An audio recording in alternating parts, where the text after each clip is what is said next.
নমস্কার। আজকের দেশ বিদেশ পরিক্রমায় আপনাদের জন্য নিয়ে এসেছি কিছু ব্যতিক্রমী খবর। সঙ্গে থাকবেন। প্রথমে দেখে নেব টপ পয়েন্টস। উত্তরাখণ্ডে পুণ্যার্থীদের বর্জ্যের স্তূপ, প্রেমিকের হাতে খুন গৃহবধূ, দুই স্ত্রীকে ঘরে রাখতে টাওয়ারে যুবক, বিয়ের বাজারে প্রতারণার ফাঁদ, দিল্লির লালকেল্লার বিস্ফোরণে আল কায়দা যোগ। শুরু করছি বিস্তারিত পরিক্রমা। পুণ্যার্জনের জন্য হরিদ্বারে রেকর্ড প্রায় 5 কোটি কাওয়ারিয়া পা রাখলেও পুজো শেষে পুরো এলাকা বিশাল আবর্জনার স্তূপে পরিণত হয়েছে। হরকি পৌড়ি ঘাটে পরিত্যক্ত জামা কাপড়, প্লাস্টিকের বোতল ও ইউরিন ভর্তি বোতল ছড়িয়ে থাকতে দেখা যায়, যা পরিষ্কার করতে সাফাই কর্মীদের তীব্র দুর্ভোগ পোহাতে হয়। পুরসভার হিসেবে হরিদ্বারের ডাম্পিং গ্রাউন্ডে ইতিমধ্যেই প্রায় 7,000 টন বর্জ্য জমা হয়েছে।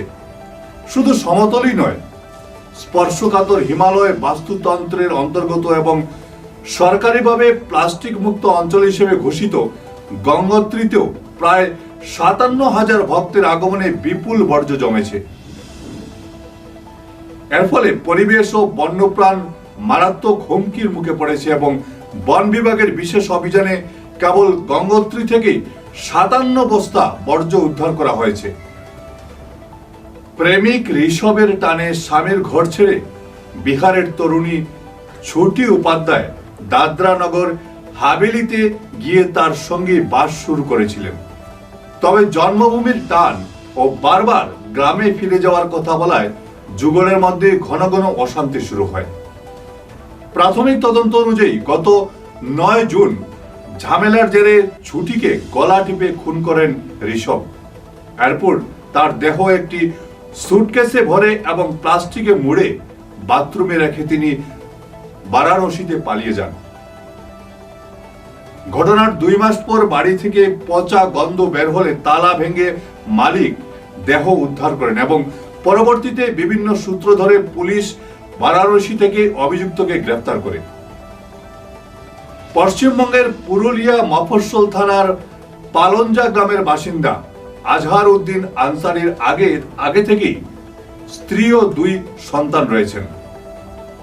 গত মঙ্গলবার রাতে তিনি বাড়িতে অন্য এক তরুণীকে এনে নিজের দ্বিতীয় স্ত্রী বলে দাবি করলে প্রথম স্ত্রীর সঙ্গে তীব্র অশান্তি শুরু হয়। এরপর দ্বিতীয় স্ত্রীর বাড়ির লোকজন তাকে বাপের বাড়ি নিয়ে গেলে হতাশ হয়ে পড়েন ওই যুবক। 2 স্ত্রীকে একসঙ্গে নিজের ঘরে রাখার অদ্ভুত দাবিতে বুধবার বিকেলে তিনি পুরুলিয়ার জয়পুরের ফরেস্ট মোড়ে 200 ফুটের বেশি উঁচু একটি মোবাইল টাওয়ারে চড়ে বসেন। জয়পুর থানা দমকল ও বিপর্যয় মোকাবিলা দপ্তরের দীর্ঘ 3 ঘন্টার যৌথ প্রচেষ্টায় তাকে নিরাপদে নিচে নামানো হয় এবং প্রাথমিক চিকিৎসার পর পরিবারের হাতে তুলে দেওয়া হয়। চীনে দীর্ঘদিনের এক সন্তান নীতি ও পুত্র সন্তানের অগ্রাধিকারের ফলে নারী পুরুষের অনুপাতে ব্যাপক তারতম্য দেখা দেওয়ায় বর্তমানে সেখানে পুরুষের সংখ্যা নারীর থেকে প্রায় 3 কোটি বেশি।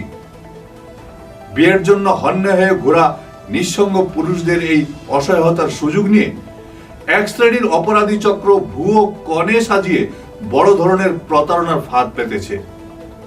বিভিন্ন এজেন্সির মাধ্যমে পাত্রী খোঁজার পর বিয়ের খরচ ও উপহারের নামে লক্ষ লক্ষ টাকা হাতিয়ে নিয়ে কনেরা চম্পট দেয়।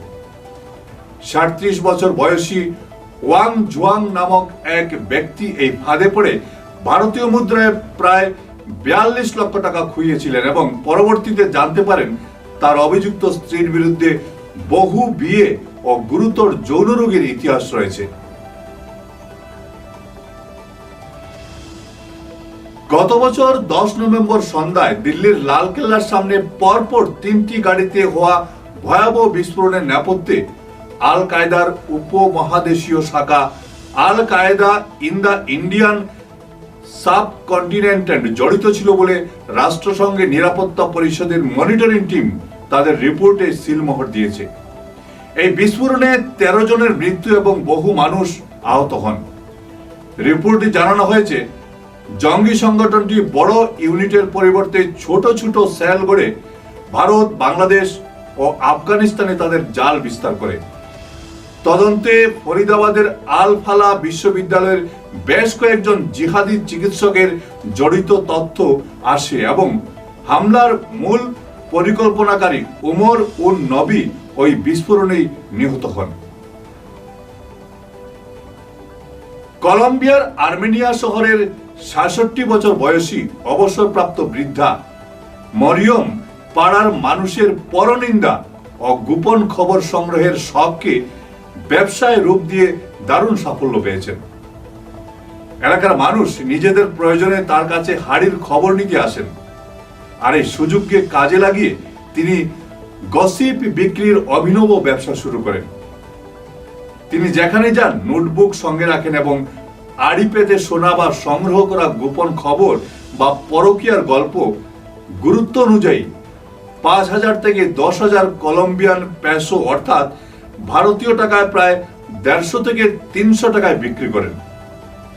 কয়েক বছর ধরে এই অদ্ভুত ব্যবসা চালিয়ে তিনি মোটা টাকা উপার্জন করে ২টি বাড়ির মালিক হয়েছেন এবং তার এই ঘটনা সোশ্যাল মিডিয়ায় ভাইরাল হয়েছে।